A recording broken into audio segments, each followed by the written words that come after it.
السلام علیکم ورحمۃ اللہ وبرکاتہ۔ بسم اللہ الرحمن الرحیم۔ الحمد للہ وکفی وسلام علی عبادہ الذین اصطفی، اما بعد فاعوذ باللہ من الشیطان الرجیم۔ بسم اللہ الرحمن الرحیم۔ ان ھذا القرآن یہدی للتی ہی اقوم۔ صدق اللہ العلی العظیم وصدق رسولہ النبی الکریم، ونحن علی ذلک من الشاہدین والشاکرین، والحمد للہ رب العالمین۔ رب اشرح لی صدری ویسر لی امری واحلل عقدۃ من لسانی یفقہوا قولی۔ سبحانک لا علم لنا الا ما علمتنا انک انت العلیم الحکیم۔ اللہم رب زدنی علما، اللہم انا نسألک علما نافعا، اللہم جنبنا الفواحش والمعاصی والخطایا والزلل ما ظہر منها وما بطن۔ محترم حاضرین کرام، معزز سامعین اعظام، آج ہم قرآن کریم کے موضوع پر بات کریں گے۔ انشاءاللہ توجہ سے سنیں گے نا؟ تو توجہ کی نیت سے سنے گا، عمل کی نیت سے سنے گا، اس کو فائدہ ہوگا۔ جو سنے گا ہی نہیں، اس کو کیا فائدہ ہوگا؟ اور پھر یہ مجلس جو ہے، اللہ اس کے رسول کی بات، قرآن اور حدیث کی بات، اور ہر مجلس کے کچھ آداب ہوتے ہیں نا۔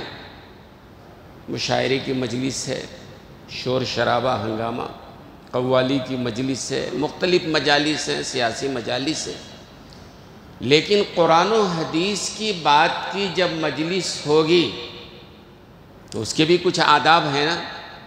اس کے آداب کیا ہیں؟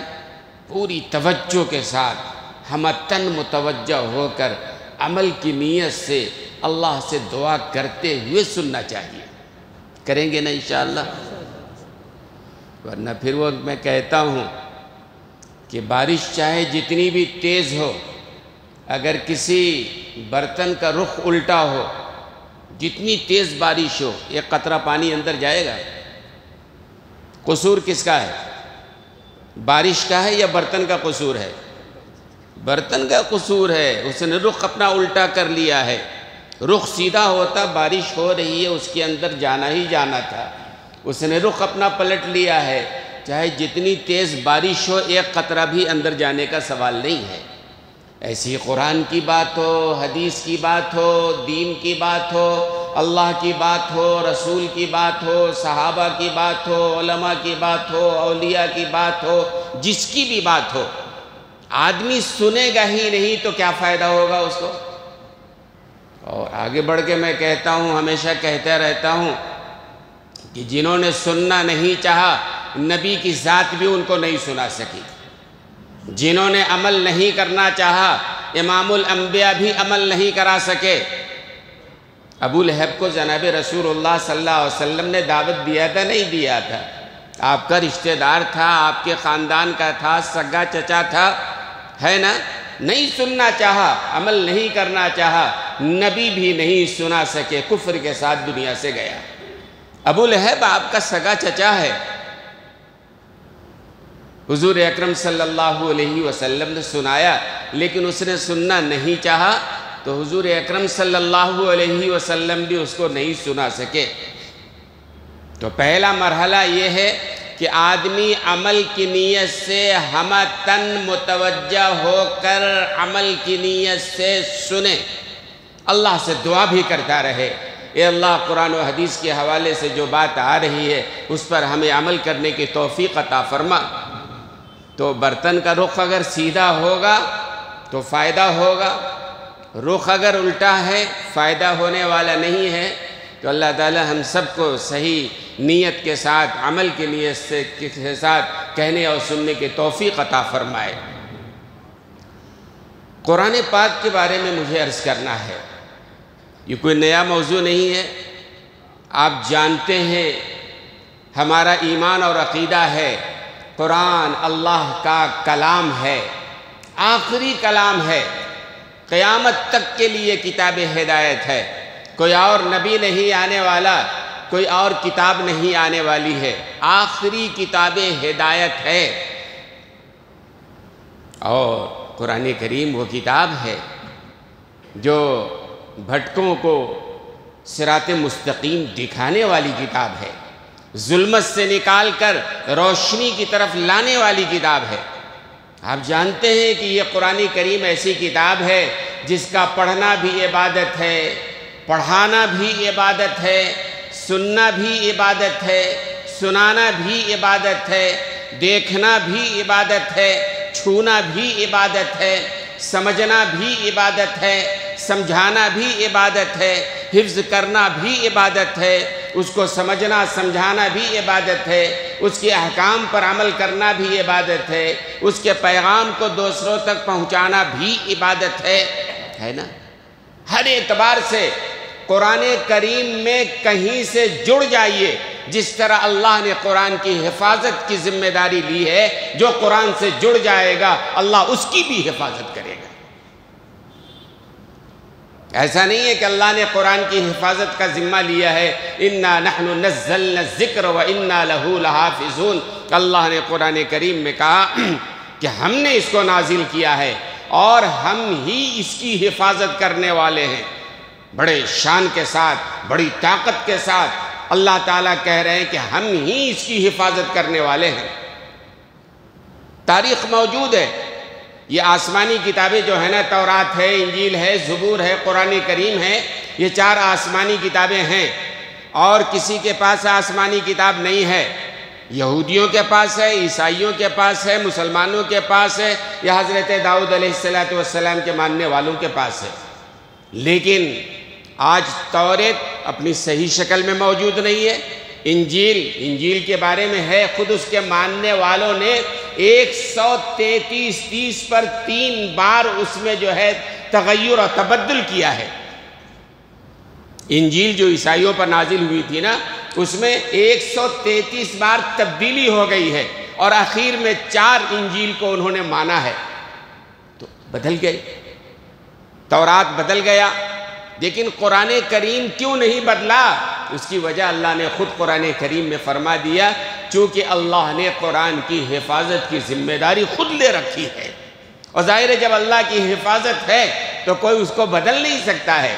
ہم پر آپ پر ذمہ داری ہوتی تو شاید کب کا بدل گیا ہوتا، لیکن اللہ نے خود ذمہ داری لی ہے۔ جب تک دنیا قائم ہے قرآن کو کوئی بدل نہیں سکتا ہے، بدلنے والے بدل گئے، ذلیل و خوار ہو گئے۔ تاریخ میں ایسے بہت سارے لوگ ملیں گے جنہوں نے نیا قرآن بنانے کی کوشش کی، قرآن کو بدلنے کی کوشش کی، اور ابھی تھوڑے دنوں پہلے ہمارے اس ملک میں بھی ایک پاگل، اس نے بھی قرآن کریم کو بدلنے کی بات کہی تھی، ابھی زندہ ہے۔ دنیا نے دیکھا کس طرح بالکل ہر لمحہ ذلت کے ساتھ اس کا گزر رہا ہے۔ تو قرآن کریم کی حفاظت کس نے لے رکھی ہے؟ اللہ نے لے رکھی ہے۔ یہی وجہ ہے کہ دنیا کے اور کسی کتاب کے لوگ ایسے نہیں ہیں کہ وہ کتاب ان کے سینوں میں موجود ہو۔ یہ قرآن کریم کا صدقہ ہے، یہ اللہ کی حفاظت ہے کہ آج قرآن کریم کو اپنے سینوں میں رکھنے والے پوری دنیا میں 1-2 لاکھ نہیں، کروڑوں کروڑ کی تعداد میں موجود ہیں۔ پوری دنیا کے قرآن کو مٹا دو، جلا دو، اور انگریزوں نے یہی کیا تھا اپنے زمانے میں کہ پورے ملک میں قرآن کریم کے نسخے جہاں بھی ملے، جیسے ملے، انہوں نے جلانا شروع کر دیا۔ اخیر میں پانی پت میں قاری صاحب نے کہا اس کمیشن سے، جب ان کے مدرسے میں گئے قرآن کریم کو جلانے کے لیے، تو انہوں نے کہا کس لیے کام کر رہے ہو؟ تو کمیشن نے کہا بھئی اعلیٰ اوپر سے حکم ہے کہ قرآن کریم کو جلا کے ختم کر دیا جائے۔ کہا اس کو ختم کر دو گے، یہ ہمارے جو بچے ہیں جن کے سینوں میں قرآن کریم موجود ہے ان کا کیا کرو گے؟ یقین نہیں ہے تو کسی بھی بچے کو بلاؤ اور قرآن کھول کے کہیں سے بھی پوچھو۔ اس انگریز کی جو سربراہ تھی اس نے بلایا، ایک بچے کو بلایا، کہیں سے پوچھا، ٹوٹے پھوٹے انداز میں ہر بچے نے آگے پڑھنا شروع کر دیا۔ تو اللہ نے سینوں میں حفاظت تو میں کہتا ہوں کہ قرآن کریم جس کی زندگی میں نہیں ہے وہ زندگی تباہ و برباد ہے. جس سینے میں قرآن نہیں ہے وہ سینہ ویران ہے. جس گھر میں قرآن نہیں ہے وہ گھر ویران ہے. ہمارے سینوں میں تو قرآن کریم ہونا چاہیے نا. اور میں نے اس لیے بھی خاص طور سے اس موضوع کو اختیار کیا ہے کہ قرآن کریم سے ہماری بڑی غفلت ہے. پہلی بات، قرآن پاک ہم کو صحیح پڑھنا نہیں آتا ہے. ماں باپ نے غلطی کی، نہیں پڑھوایا. اب تو ہم ذمہ دار ہیں، اب تو قرآن ہم صحیح کریں. ہماری ذمہ داری ہے ایک مسلمان ہونے کے ناطے کہ ہم قرآن کریم کو سمجھیں، صحیح طور پر پڑھیں، اس کے احکام پر عمل کریں. یہ ہماری ذمہ داری. ہمیں چاہیے کہ قرآن کریم کو پڑھیں اور اس کے ساتھ الفت اور تعلق. یاد رکھیے قرآن کریم سے الفت اور تعلق جو ہوگا نا وہ دنیا میں بھی باعث خیر و برکت ہے اور آخرت میں بھی باعث خیر و برکت ہے. دنیا میں بھی ہے، جس کے سینے میں قرآن ہے اس کا مقام و مرتبہ اپنی جگہ. حدیث میں حضور اکرم صلی اللہ علیہ وسلم نے فرمایا کہ جو حافظ قرآن ہو جاتا ہے نا، اب عام طور سے مدرسوں میں جو جاتے ہیں حافظ قرآن بننے کے لیے، عالم بننے کے لیے، کون لوگ جاتے ہیں؟ مالداروں کے لڑکے نہیں جاتے ہیں. سیٹھ صاحبان، بڑے پیسے والے مدرسوں میں اپنے بچوں کو نہیں بھیجتے ہیں، اپنے بچوں کو حافظ عالم نہیں بناتے ہیں. الا ماشاء اللہ 99% مدرسے میں جا کے آپ سروے کیجئے، غریبوں کے بچے، ان لوگوں کے بچے جو اپنے بچوں کو اسکولوں میں نہیں پڑھا سکتے ہیں، اخراجات برداشت نہیں کر سکتے ہیں، ایسے لوگ اپنے بچوں کو مدرسے میں پڑھا رہے ہیں اور انہوں نے قرآن کریم کو سینے میں لیا ہوا ہے اور علم دین کا وہ کام کر رہے ہیں، پھیلا رہے ہیں. تو بہرحال قرآن کریم سے ہماری غفلت ہے. حالانکہ میں کہتا ہوں دنیا میں اس وقت مسلمان ہی وہ خوش نصیب لوگ ہیں جن کے پاس اللہ کا کلام بعینہ ہی اس شکل میں موجود ہے جس شکل میں جناب رسول اللہ صلی اللہ علیہ وسلم پر نازل ہوا تھا. صرف مسلمان دنیا میں ہیں وہ لوگ خوش نصیب ہیں کہ اللہ کا کلام بغیر زیر زبر کے تبدیلی کے بھی قرآن کریم بالکل اس طریقے پر موجود ہے جس طریقے پر حضور اکرم صلی اللہ علیہ وسلم پر نازل ہوا تھا. لیکن اس وقت دنیا میں مسلمان ہی وہ بدقسمت بدنصیب لوگ ہیں جن کے پاس اللہ کا کلام موجود ہے لیکن اللہ کے کلام کو جانتے نہیں کہ اس کے اندر کیا ہے، اللہ کا مطالبہ کیا ہے، اللہ کیا چاہتے ہیں. ارے پڑھیں گے تو نہ معلوم ہوگا، سمجھیں گے تو نہ معلوم ہوگا. آپ کہیں گے کہ مولانا آپ کہاں پڑھنے ہوتا ہے، کہاں سمجھنے ہوتا ہے. نہیں، غلط بات ہے. جس کام کی ضرورت آپ کو ہوتی ہے، دکان چلانے کے لیے کنڑا سیکھنا ہے، نہیں آتا ہے سیکھ لیتے ہو، ہے نا. انگریزی کی ضرورت پڑتی ہے، دکان چلے گی نہیں اس کے بغیر، مثلا آدمی اس کو سیکھ لیتا ہے. یہ دین ہے. اگر آپ کے سمجھ میں آ جائے کہ دین ضرورت کی چیز ہے، آدمی اس کو بھی سیکھے گا. نہیں سیکھنے والوں کو تو کوئی سکھا نہیں سکتا ہے، لیکن آدمی اگر سیکھنا چاہے. اور بڑی اچھی بات کہی ہے، میں عرض کروں گا ابھی کہ حضرت مولانا شاہ ابرار الحق صاحب رحمۃ اللہ علیہ بڑی اچھی بات بتاتے تھے. یہ سورہ یاسین جو ہے نا، ہر آدمی کو قرآن کریم کا کوئی نہ کوئی حصہ تو ہر مومن کے سینے میں ہونا ہی چاہیے. سورہ یاسین تو ہونا ہی چاہیے. سورہ یاسین جو ہے یہ قرآن کریم کا دل ہے. یہ جیسے انسان کی جسم میں دل ہے، اس کی بڑی اہمیت ہے، طبی اعتبار سے بھی اہمیت ہے، روحانی اعتبار سے بھی بڑی اہمیت ہے. دل کام کرنا چھوڑ دے باقی سارا جسم بیکار. دل خراب ہو جائے باقی سارے اعضاء غلط کام کریں گے. طبی اعتبار سے بھی روحانی اعتبار سے بھی دل کی بڑی اہمیت ہے. تو یاسین جو ہے کیا ہے؟ قلب القرآن، یہ قرآن کا دل ہے. اور علماء نے لکھا ہے کہ جو بندہ، حدیث میں ہے، ایک بار سورہ یاسین پڑھتا ہے 10 ختم قرآن کا ثواب ملتا ہے. کتنا بھائی؟ ایک بار سورہ یاسین جو پڑھے گا کتنا ثواب ملے گا؟ 10 ختم قرآن کا ثواب ملے گا۔ حدیث میں آتا ہے بھئی صبح بھی ایک بار پڑھ لو، شام میں بھی ایک بار پڑھ لو، کوئی مشکل کام نہیں ہے۔ نہیں 2 وقت پڑھ سکتے ہو، ایک ہی وقت پڑھنا ہے، صبح میں پڑھ لو۔ نہیں صبح میں وقت ملتا ہے، شام میں پڑھ لو۔ شام میں نہیں ملتا، سونے سے پہلے پڑھ لو، مگر ناغہ مت کرو، سورہ یاسین پڑھا کرو۔ یعنی قرآن پڑھنے کا معمول تو بناؤ۔ مشکل سے 5 سے 7 سے 10 منٹ لگے گا، آدمی آہستہ آہستہ پڑھے تو بھی 10 منٹ لگنے والا ہے، لیکن ایک ختم جو سورہ یاسین پڑھتا ہے 10 ختم قرآن کا ثواب۔ ایک بار سورہ یاسین پڑھے تو 10 ختم قرآن کا ثواب۔ اگر حافظ بھی پڑھنا چاہیں دن بھر میں 10 ختم تو نہیں پڑھ سکتے ہیں۔ حافظ قرآن بھی اگر پڑھنا چاہے دن بھر میں تو مشکل سے 1 ختم کر سکتا ہے، 10 ختم تو نہیں کر سکتا نا۔ لیکن سورہ یاسین جو پڑھ لیتا ہے اس کو 10 ختم قرآن کا ثواب ملتا ہے۔ کتنا آسان معاملہ ہے۔ اور جن لوگوں کو یاد ہے ان کے لیے تو مشکل ہی نہیں ہے۔ بھئی دکان سے آ رہے ہیں، مسجد آتے آتے ہو جائے گا، ورنہ مسجد آتے جاتے ہو جائے گا۔ قرآن کریم سورہ یاسین جسے یاد ہے، اور جن لوگوں کو یاد نہیں ہے، یاد کرنا بھی کوئی مشکل کام نہیں ہے۔ جن لوگوں کو سورہ یاسین یاد نہیں ہے ان کے لیے یاد کرنا بھی مشکل نہیں ہے۔ مولانا ابرار الحق صاحب رحمۃ اللہ علیہ نسخہ بتاتے تھے قرآن کریم یاد کرنے کا، سورہ یاسین یاد کرنے کا، قرآن کریم یاد کرنے کا نسخہ بتلایا کرتے تھے۔ کیا نسخہ؟ فرمایا بھئی سورہ یاسین یاد کرنا ہے آپ کو، 1 آیت روزانہ یاد کرو نا۔ یاسین 1 آیت ہے، والقرآن الحکیم 1 آیت ہے، انک لمن المرسلین تیسری۔ 1 آیت روزانہ یاد کرو نا۔ دن بھر 1 آیت کو رٹتے رہو، دن بھر میں 1 آیت یاد ہو جائے گی؟ نہیں حضرت ہم بوڑھے ہو گئے، کند ذہن ہو گیا ہے نا۔ بہت سارے لوگ کہیں گے یاد نہیں ہوتا ہے۔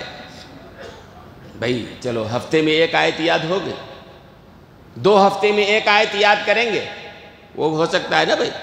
1 دن میں نہیں ہوتا ہے، 2 دن میں کرو، 2 دن میں نہیں تو ہفتے میں نہیں تو 2 ہفتے میں 1 سورہ یاسین کی آیت یاد کر لو، قرآن کریم کی 1 آیت یاد کر لو، ہوگا نا۔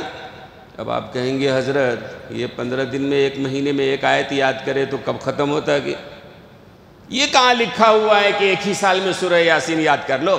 یہ کہاں لکھا ہوا ہے بھائی؟ آپ شروع تو کرو نا، آپ شروع کرو۔ اور روایتوں میں آتا ہے وہ سنانا مقصد ہے، غور سے سنیے۔ روایت میں آتا ہے کوئی بندہ قرآن کریم حفظ کرنا شروع کرتا ہے، ہفتے میں 1 آیت کے مہینے میں 1 آیت جب کرنا شروع کرتا ہے، کرتے کرتے موت کا وقت آ جاتا ہے، فرشتے آ جاتے ہیں، زندگی ختم ہو گئی، قرآن یاد نہیں ہوا، اب کیا ہوگا؟ روایتوں میں آتا ہے جس بندے نے قرآن یاد کرنا شروع کر دیا تھا اور مکمل ہونے سے پہلے موت آ گئی، قبر میں اللہ تعالیٰ ایک فرشتے کو مقرر فرمائیں گے، وہ فرشتہ اس بندے کو پورا قرآن حفظ کرائے گا، اور قیامت کے دن وہ بندہ اٹھے گا تو حافظ قرآن کی حیثیت سے اللہ کے سامنے جائے گا۔ فضیلت تو حاصل ہو جائے گی نا۔ آپ قرآن یاد کرنا شروع کرو نا، جتنا یاد ہوا نہیں ہوا، موت آ گئی، خبر میں فرشتے یاد کرا دیں گے، اور حافظ قرآن کی حیثیت سے قیامت میں جب اٹھائے جائیں گے، حدیث میں ہے، صاف صاف ہے کہ جو حافظ کی حیثیت سے قیامت کے دن جائے گا اللہ کے سامنے، اللہ تعالیٰ اولین آخرین سب کے سامنے ایسا تاج پہنائیں گے، ضوءہ کضوء الشمس، اس کے ماں باپ کو۔ جب ماں باپ کا وہ حال ہوگا تو اس حافظ قرآن کا کیا اعزاز و اکرام ہوگا۔ ایسا تاج پہنائیں گے یہ حافظ قرآن کے والدین کو کہ اس کی صورت جو ہے وہ اس کی روشنی سورج سے بھی زیادہ تیز ہوگی۔ تو حافظ کی حیثیت سے اٹھائے جائیں گے، یاد کرنا شروع کرے تب نا۔ اور حضرت مفتی شفیع صاحب رحمۃ اللہ علیہ فرمایا کرتے تھے، اللہ کے بندے، قرآن ختم کرنے کی چیز نہیں ہے کہ چلو 1 ہفتے میں سورہ یاسین یاد کر لیا، مشکل بھی نہیں ہے۔ جن لوگوں نے قرآن یاد کرنا طے کیا ہے، 3 دن میں قرآن مکمل کیا ہے۔ حجت الاسلام حضرت مولانا قاسم نانوتوی رحمۃ اللہ علیہ کی بات ہے کہ حضرت حج کے لیے تشریف لے جا رہے ہیں۔ یہ اس زمانے کی بات ہے جب پانی کے جہاز سے سفر ہوتا تھا اور لوگ 6 مہینہ پہلے ہی سفر شروع کرتے تھے، تقریباً کئی مہینے تو پانی میں ہی لگ جاتا تھا۔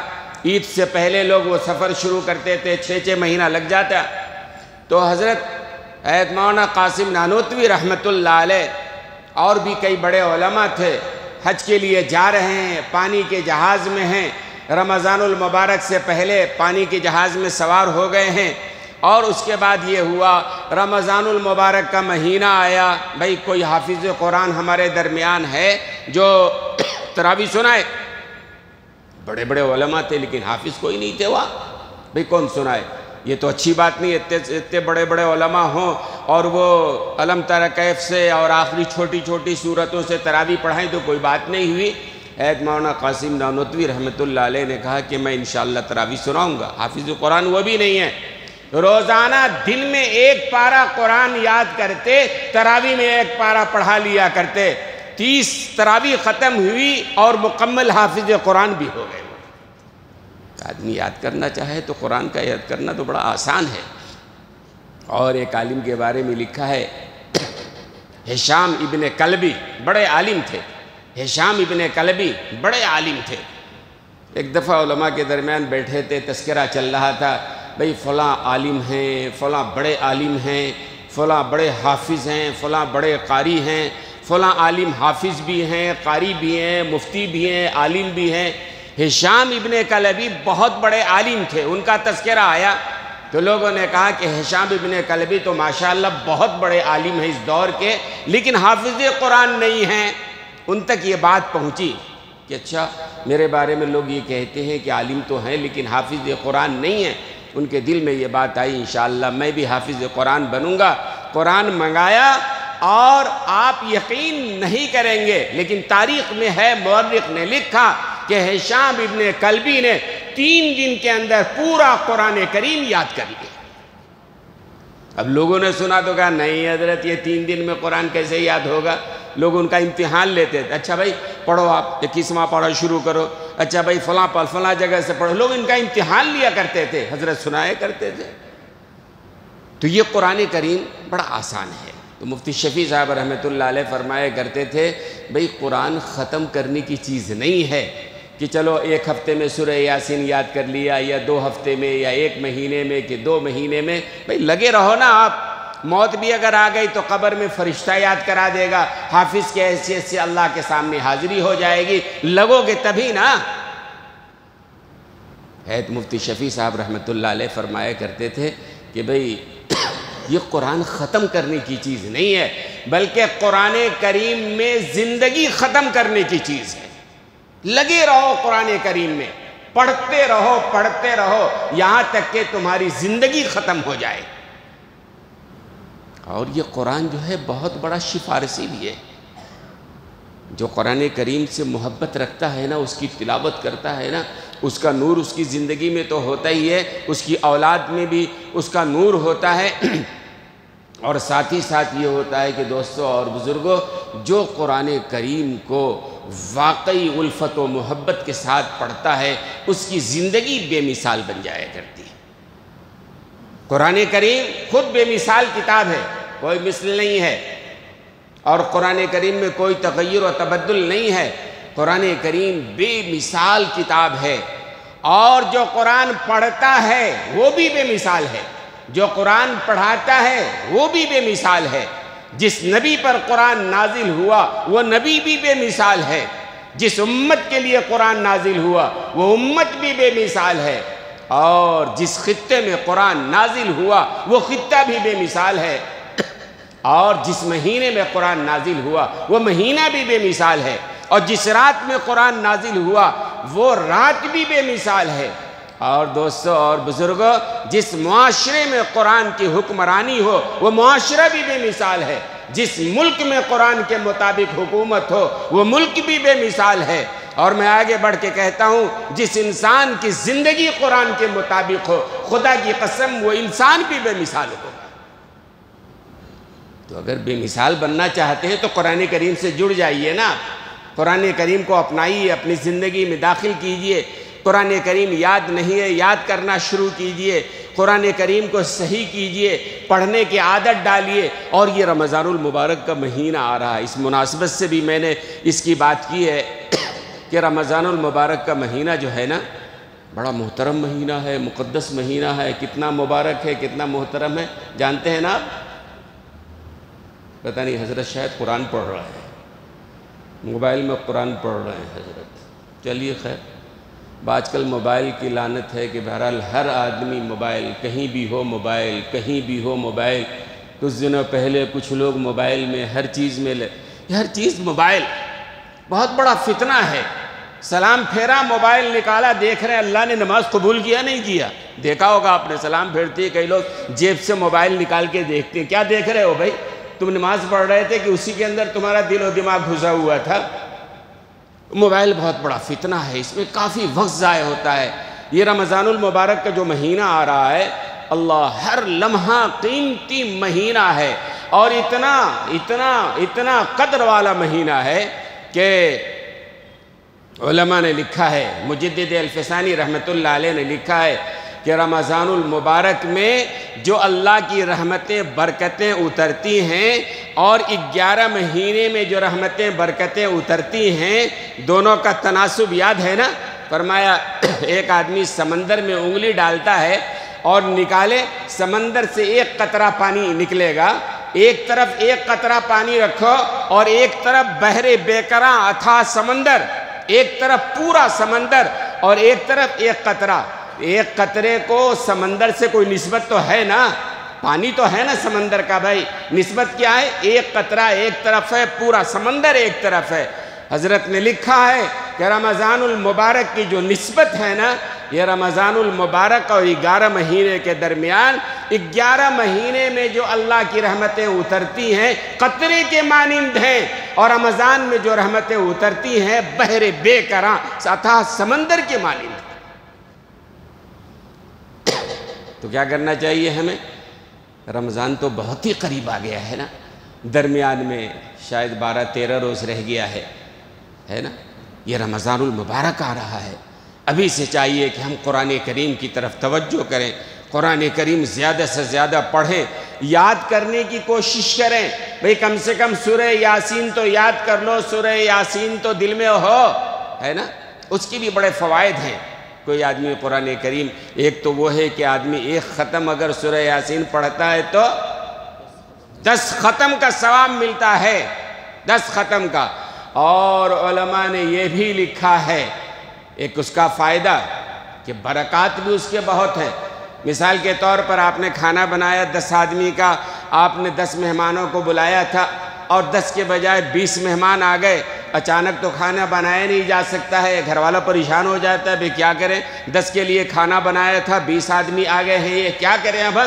لکھا ہے علماء نے، روایت موجود ہے کہ لکھا ہے کہ کوئی آدمی سورہ یاسین پڑھ کے دم کر کے اس کھانے کو ڈھک دے اور نکالتا رہے، انشاءاللہ 20 آدمی کے لیے بھی کھانا کافی ہو جائے گا۔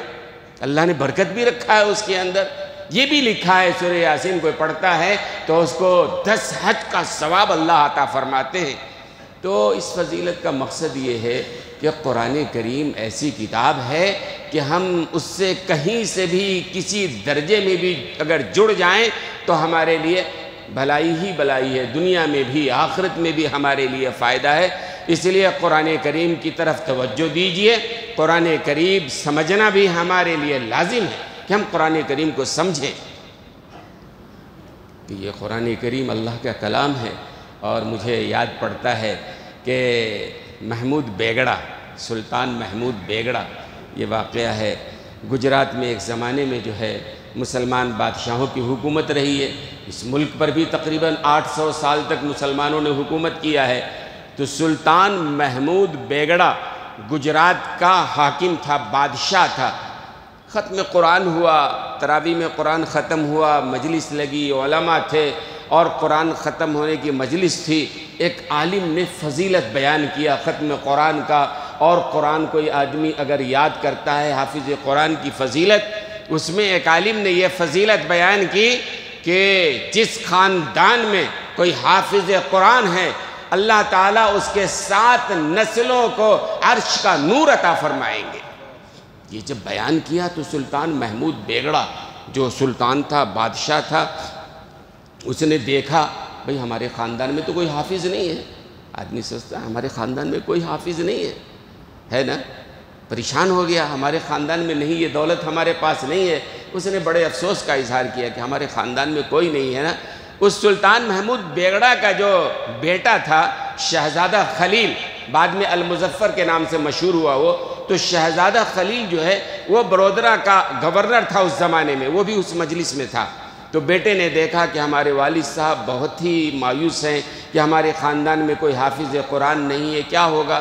خیر وہ شہزادہ خلیل جہاں کا گورنر تھا بڑودرہ کا، وہاں گیا اور جانے کے بعد اس نے گورنری کا کام اپنے ماتحتوں کے حوالے کیا اور قرآن کریم لے کے بیٹھ گیا، اور آئندہ رمضان سے پہلے پورا قرآن اس نے یاد کر لیا اور مکمل حافظ بن کے رمضان سے پہلے اپنے والد سلطان محمود بیگڑا کے پاس یہ شہزادہ خلیل گیا اور اس نے جا کے کہا کہ ابا جان تراویح میں سناؤں گا. ابا نے کہا تم سناؤ گے؟ حافظ سناتا ہے، تم تو حافظ نہیں ہو نا. کہا نہیں الحمدللہ میں نے یاد کر لیا. گزشتہ سال جو ہم نے فضیلت سنی اور آپ کے چہرے پر جو افسردگی ہم نے دیکھا، ہم نے پورے سال میں قرآن یاد کر لیا ہے. اس سال ہم تراویح سنائیں گے. باپ خوش ہو گیا، چلو ٹھیک ہے. قرآن سنایا اور پورے رمضان میں تراویح سنا لیا. تراویح سنا لینے کے بعد ختم قرآن کے موقع پر امائی دین کو جمع کیا، علماء کو جمع کیا. اس کے بعد سلطان محمود بیگڑا نے کہا تم نے ہماری زندگی کی بڑی خواہش پوری کر دی، میں تحفے میں کیا دوں؟ یہ دنیا کے مال و دولت ہمارے پاس کیا ہے؟ سب سے بڑی چیز جو ہمارے پاس ہے یہ سلطنت ہے، بادشاہت ہے. لہذا اپنے تخت سے اتر کے سلطان محمود بیگڑا نے اپنے بیٹے حافظ قرآن شہزادہ خلیل کو اپنے تخت پہ بٹھایا. کہا بیٹے آج سے گجرات کے بادشاہ تم، تحفے میں یہ بادشاہت میں دیتا ہوں. تو آدمی اگر یاد کرنا چاہے تو قرآن کریم یاد کر سکتا ہے. اور پھر نیت المؤمن خیر من عملی، ذہن میں یہ بات رکھیے، مومن کی نیت جو ہے نا عمل سے بہتر ہے. کیا مطلب؟ آپ نیت کرو نا انشاءاللہ ہم پورا قرآن یاد کریں گے، یا نیت کرنے میں کوئی برائی نہیں ہے، نیت کریں گے تو آپ اس کا ثواب ملے گا. کوئی کہے کہ جناب عمل سے بہتر نیت کیسے ہے؟ علماء نے لکھا ہے کہ عمل محدود ہے، عمل محدود ہے، نیت لا محدود ہے. آپ کی نیت ہے کہ ہم پورا قرآن یاد کریں گے، موت آ گئی تو فرشتے یاد کرا دیں گے، ثواب تو ملے گا نا. تو نیت آپ یہ کیجئے. ایسی رمضان المبارک آ رہا ہے، آپ یہ طے کیجئے ابھی سے انشاءاللہ رمضان میں لایانی فضول کاموں کو چھوڑ کر جو بھی موقع ملے گا ہم قرآن کی تلاوت میں لگائیں گے. یہ رمضان کا اور قرآن کا بڑا جوڑ ہے، بڑی نسبت ہے. بلکہ رمضان المبارک جو اتنا محترم مقدس ہوا ہے اور شب قدر جو یہ 1000 رات مہینوں سے جو افضل اس کی جو عبادت کا ثواب ہے یہ قرآن کریم کی وجہ سے ہے. قرآن کریم رمضان میں نازل ہوا اس لیے رمضان بابرکت ہے، اور شب قدر اس لیے اتنا محترم ہے کہ قرآن کریم نازل ہوا ہے. قرآن سینٹر ہے، قرآن کی بنیاد پہ ہے. لہذا ہمیں چاہیے کہ ہم انشاءاللہ قرآن کی طرف توجہ دیں گے نا. پہلی بات تو یہ کہ ہم اپنے بچوں کو ضرور قرآن پڑھائیں. دنیا پڑھانے سے منع نہیں ہے، جو چاہو ڈاکٹر انجینئر جو چاہو بناؤ، جو چاہو کرو، لیکن پہلے قرآن اس کو ہم صحیح پڑھائیں گے. اور خود قرآن پڑھنے نہیں آتا ہے، خود قرآن صحیح کریں گے. قرآن یاد نہیں ہے، آپ شروع کیجئے، نیت کیجئے پورا قرآن جتنا ہو جائے. بھئی 10 آیت بھی ہو جائے گا، اللہ سے تو کہیں گے اے اللہ ہم نے تو نیت کیا تھا، زندگی نے وفا نہیں کیا، ہم کیا کریں؟ تو قرآن کریم کے اندر بہرحال اپنے آپ کو لگائیے. اور وہ جو حدیث میں علماء نے لکھا ہے کہ آج کل کیا ہو گیا ہے، اپنے بچوں کو اگر حافظ بنانا چاہیں یا بچیوں کو حافظ بنانا چاہیں تو خاندان میں لوگ بٹ جاتے ہیں. کچھ لوگ کہتے ہیں کئی کو حافظ بناتے ہیں، بٹ جاتے ہیں لوگ، دیکھا ہوگا آپ نے. کچھ لوگ خاندان کے بعد شاباش بہت اچھا اللہ کا کلام ہے، حافظ بنو، اس کی بڑی فضیلت ہے قرآن حدیث میں اپنی جگہ. کچھ لوگ ایسے ہوتے ہیں کہیں کو کیا ملتا ہے اس سے، کیا فائدہ، یاد کر لیے تو یاد رکھنا مشکل. طرح طرح کی بات ہوتی ہے نا. 2 طرح کے لوگ ہوتے ہیں. علماء نے لکھا ہے یہ حدیث میں ہے کہ جو حافظ قرآن ہوتا ہے اللہ تعالیٰ اس کو قیامت کے دن 10 ایسے آدمیوں کی سفارش کا حق عطا فرمائیں گے جس کے لیے جہنم واجب ہو چکا ہوگا۔ 10 جہنمیوں کے لیے اللہ تعالیٰ حافظ قرآن کو اختیار دیں گے کہ چلو سفارش کرو، ہم اس کو جہنم سے نکال کے جنت عطا فرمائیں گے۔ اب علماء نے لکھا ہے کہ وہ 10 کس کو منتخب کرے گا؟ وہ حافظ قرآن جو ہے کس 10 کو منتخب کرے گا؟ دنیا میں جب حافظ بننے جا رہے تھے، ایک طبقہ تو وہ تھا جو کہہ رہا تھا نہیں کئی کو قرآن یہ مشکل، فرمائیں کہ وہ اپنے آپ کو سفارش سے محروم کر رہا ہے، اس کا نام اس میں شامل نہیں ہونے والا ہوگا۔ جنہوں نے مورل سپورٹ کیا ہوگا، جنہوں نے ہمت افزائی کی ہوگی، حوصلہ افزائی کیا ہوگا، ہاں بیٹے بہت اچھا ہے قرآن یاد کرو یاد کرو، ظاہر ہے اس کے لیے سفارش ہوگی۔ تو بہرحال ہم سفارش بننے والے ہوں، اپنے بچے کو حافظ قرآن بنائیں، اگر نبی بنائیں تو کم سے کم قرآن تو صحیح پڑھائیں۔ قرآن کے کچھ یہ سورہ یاسین ہے، سورہ ملک ہے، چھوٹی چھوٹی صورتیں ہیں، یہ تو یاد کرائیں آپ۔ تو قرآن کریم دوستوں اور بزرگوں یہ مہینہ آ رہا ہے، ہم طے کریں کہ انشاءاللہ قرآن کریم میں اپنا وقت زیادہ سے زیادہ ہم لگائیں گے۔